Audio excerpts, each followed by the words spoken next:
Assalamualaikum warahmatullahi wabarakatuh. Alhamdulillah, wassalatu wassalamu ala rasulillah wa ala alihi wa sahbihi wa mawala.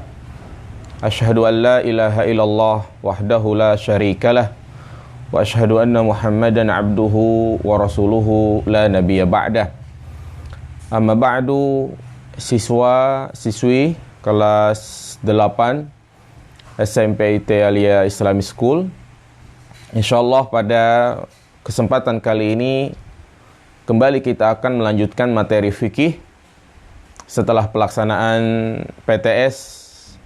Maka pada kesempatan kali ini kita akan membahas bab yang kelima, yaitu seputar adab-adab di hari Jumat.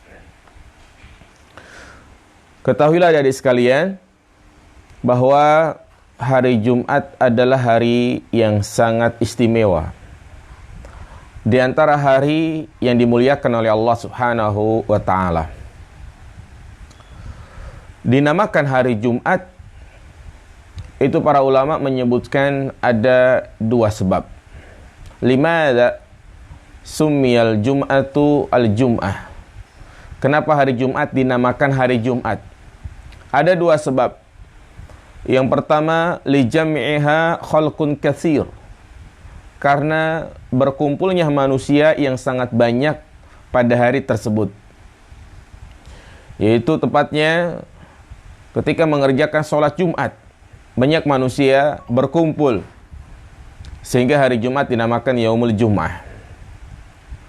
Alasan yang kedua, lima jumi'a fihi minal khairat.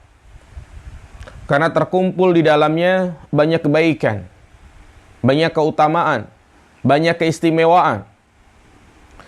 Maka di antara keutamaan dan keistimewaan hari Jumat yang disampaikan oleh Nabi SAW itu sangat banyak. Di antaranya, ia adalah hari yang paling utama. Hari di mana Allah Subhanahu wa taala menciptakan Adam, mewafatkan Adam, dan mengeluarkan Adam dari surga. Rasulullah bersabda, "Inna yaumal jum'ati sayyidul ayyam wa a'zamuha 'indallah wa huwa a'zamu 'indallahi min yaumil adha wa yaumul fitri fihi khamsu khilal." Sesungguhnya hari Jumat adalah hari yang sangat istimewa, merupakan pemimpin dari hari-hari yang lainnya. Ia adalah hari yang paling agung dari hari Idul Adha dan Idul Fitri. Terkumpul di dalamnya 5 perkara. Khalaqallahu fihi Adam wa ahbatallahu fihi Adam ilal ard wa fihi tawaffallahu Adam wa fihi sa'atun la yas'alullaha fiha al-'abdu syai'an illa atahu ma lam yas'al haraman wa fihi taqumus sa'ah. Di mana Allah Subhanahu wa taala menciptakan Adam, mengeluarkan Adam dari surga, mewafatkan Adam, terdapat di dalamnya waktu yang apabila seorang hamba meminta kepada Allah, Allah akan mengijabah doanya. Dan hari Jumat adalah hari terjadi hari kiamat. Kemudian juga di antara keutamaan hari Jumat, padanya terdapat waktu yang sangat mustajabah, yang apabila kita berdoa di waktu tersebut, insya Allah doa kita akan dikabulkan. Dan para ulama menyebutkan waktu tersebut adalah ba'da asar, sampai terbenamnya matahari. Jadi usahakan menjelang terbenamnya matahari, di situ kita memperbanyak doa, karena itu adalah waktu yang sangat mustajabah. Di antara keutamaan hari Jumat, siapa saja yang meninggal pada hari Jumat, maka ini merupakan salah satu petanda dia meninggal dalam keadaan husnul khotimah. Rasulullah bersabda, "Ma min muslimin yamutu yaumal jum'ati aw lailatal jum'ati illa waqahullahu fitnatal qabr." Tidaklah seorang muslim meninggal pada hari Jumat atau pada malam Jumat, melainkan Allah Subhanahu wa taala akan menjaganya dari fitnah kubur. Di antara keutamaan hari Jumat, inna jahannama tusajjaru kulla yawmin ila yaumil jum'ah. Bahwasanya neraka jahanam itu dipanaskan setiap hari. Kecuali pada hari Jumat, Allah tidak memanaskan neraka jahanam. Dan di sana, ya, karena hari Jumat adalah hari yang sangat istimewa, maka banyak sekali amalan-amalan yang disyariatkan. Di antaranya, ya, di sholat subuh hari Jumat, kita disunahkan untuk membaca surat sajadah pada rakaat yang pertama. Pada rakaat yang kedua, yaitu membaca surat Al-Insan. Hal ata 'alal insan hinu minad dahri lam yakum syai'an madzkura. Kemudian juga di antara amalan yang disunahkan yaitu memperbanyak membaca selawat, ya, dan juga membaca suratul Kahfi, yang mana Rasulullah menyebutkan dalam hadisnya, man qara'a suratul Kahfi lailatal jum'ati adha'a lahu minan nur fi ma bainahu wa bainal baitil atiq. Barang siapa yang membaca surah Al-Kahfi pada malam Jumat, maka baginya cahaya, ya, antara dia dan Baitul Atiq, yaitu Ka'bah. Kemudian, adik-adik yang dirahmati Allah Subhanahu wa taala, kita akan membahas sedikit juga tentang adab-adab yang perlu kita perhatikan khususnya pada hari Jumat. Dijelaskan di antara adab-adab yang disunahkan pada hari Jumat, dan sekaligus adab-adab ini juga sunnah-sunnah sebelum kita melaksanakan sholat Jumat. Yang pertama, mandi. Naam, mandi untuk sholat Jumat. Makanya mereka yang tidak diwajibkan sholat Jumat, maka tidak disunahkan mandi.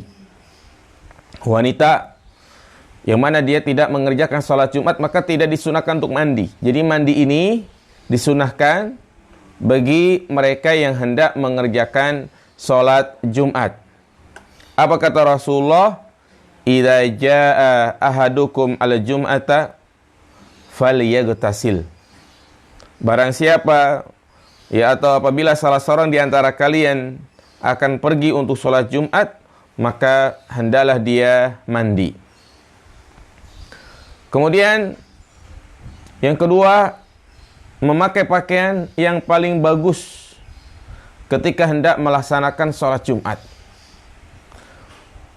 Jadi yang sunnah adalah memakai pakaian yang paling bagus, bukan yang paling baru.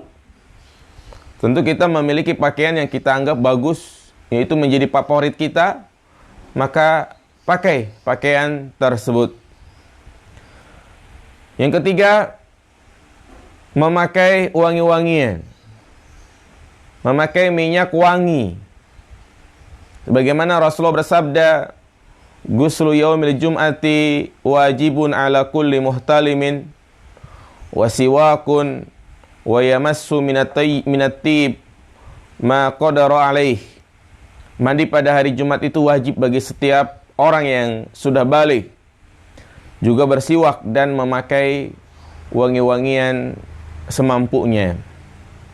Terserah, baik minyak wangi yang seperti apa saja, ya, baik yang tidak ada alkoholnya maupun yang ada alkoholnya, itu diperbolehkan. Khusus laki-laki. Kalau perempuan, maka haram memakai minyak wangi yang wanginya itu bisa tercium oleh laki-laki. Kalau dia lewat misalnya dalam keadaan memakai minyak wangi, kemudian laki-laki mencium wanginya itu, maka dia berdosa. Bahkan Rasulullah mengatakan, wanita mana saja yang dia memakai minyak wangi, kemudian dia melewati suatu kaum, dan kaum tersebut mencium wangi dari minyak wangi yang ia pakai, fahiya zaniyah, maka wanita itu adalah wanita pezina. Namun bukan berarti perempuan itu harus dalam keadaan bau. Bukan. Artinya wanita boleh memakai minyak wangi, tapi jangan terlalu harum. ya, minyak wangi yang wanginya itu biasa saja. Nah, kemudian bagi laki-laki disunahkan memakai minyak rambut. Ya, yang keempat, memakai minyak rambut sebelum berangkat sholat Jumat. Rasul bersabda, apabila seorang mandi pada hari Jumat dan menyucikan diri semampunya, lalu memakai minyak rambut dan wangi-wangian yang ada di rumahnya, kemudian pergi menuju masjid dan tidak sampai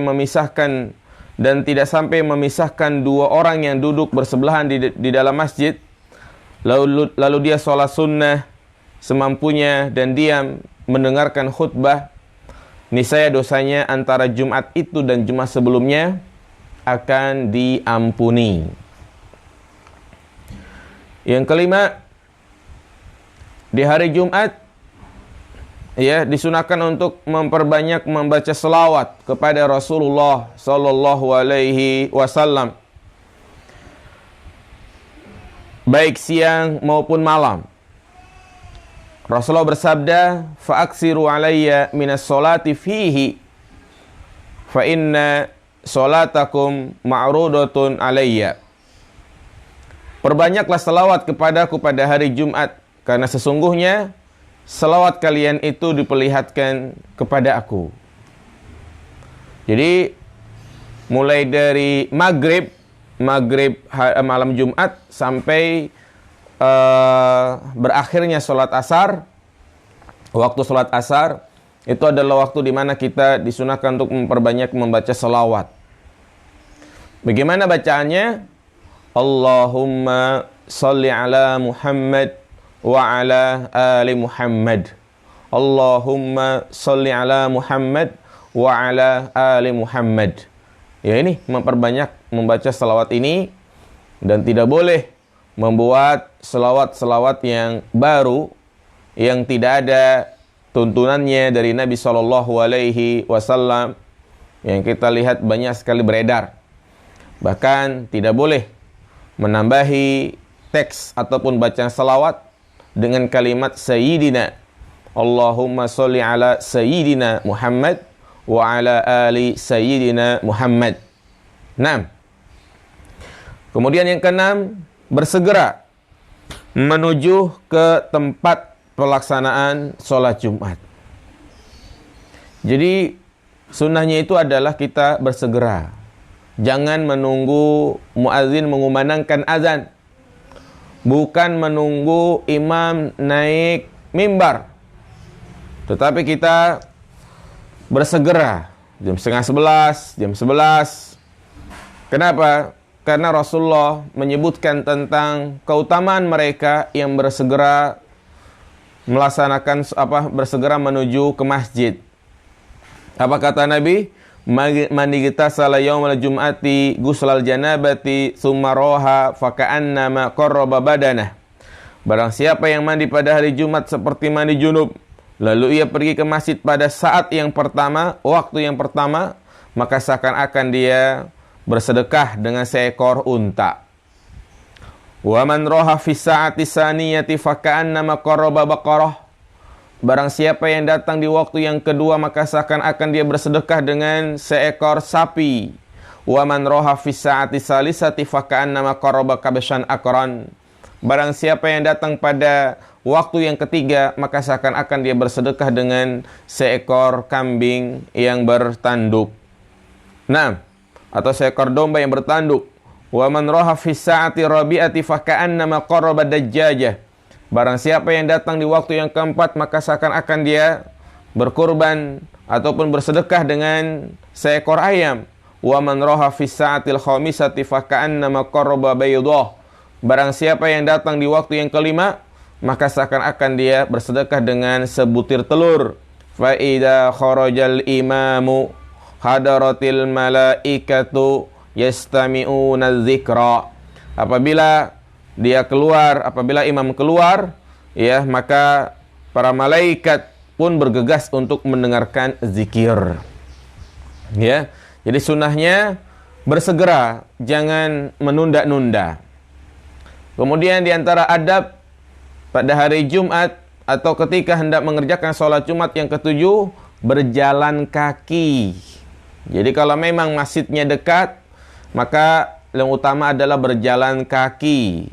Rasulullah bersabda, "Man ghassala yaumal jum'ati wa ghatasala summa bakkara wa batakar wa masya wa lam yarkab wa dana minal imami fastama'a wa lam yalghu kana lahu bikulli khutwatin amalu sanati ajru siyamiha wa qiyamiha."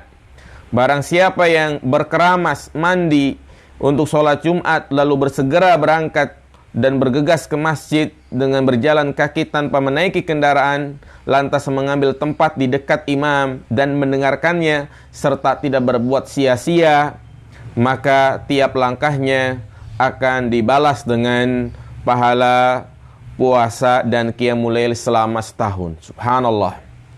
Ini keutamaan yang sangat luar biasa bagi mereka yang berangkat sholat Jumat dengan berjalan kaki. Dengan catatan sampai di masjid dia tidak ngobrol, tidak bercanda. Kalau dia sampai di masjid ngobrol, bercanda, apalagi main game, maka dia bukan malah mendapatkan pahala, tapi dia membawa pulang dosa. Hati-hati ini, camkan. Ya. Jadi kalau dia sholat Jumat tapi kerjanya ngobrol, walaupun hanya berbicara sedikit saja, maka ya sia-sia Jumatannya. Dia bukan pulang membawa pahala tapi membawa dosa. Dan juga di antara adab yang lainnya, yang ke-8, tidak melangkahi pundak orang lain. Ya, tidak melangkahi pundak orang lain. Kemudian yang ke-9, tidak memisahkan tempat duduk dua orang yang terlebih dahulu masuk ke masjid. Artinya kalau kita datang terlambat, maka ya sudah, isi sop yang masih kosong, bukan melangkahi pundak orang yang sudah datang duluan, atau disuruh geser sana, geser sini. Nah itu tidak diperbolehkan, karena Rasulullah bersabda, barang siapa yang mandi Jumat dan bersuci semampunya lalu memakai minyak rambut dan wangian, kemudian pergi ke masjid dan tidak memisahkan dua orang yang duduk bersebelahan, ya, maka dosa-dosanya itu diampuni. Kemudian yang ke-10, di antara adab di hari Jumat atau hendak mengerjakan sholat Jumat, ya, tidak langsung duduk. Sampai di masjid tidak langsung duduk, tapi dia disunnahkan untuk mengerjakan sholat sunnah, yaitu sholat sunnah tahiyatul masjid. Rasulullah bersabda, "Idza jaa ahadukum wal imamu yakhtub aw qad kharaja falyusolli rak'ataini." Jika salah seorang di antara kalian datang pada hari Jumat ketika imam tengah berkhutbah, maka hendaklah dia tetap mengerjakan sholat sunnah 2 rakaat dengan ringan. Ya. Yang ke-11, memperbanyak doa pada hari Jumat.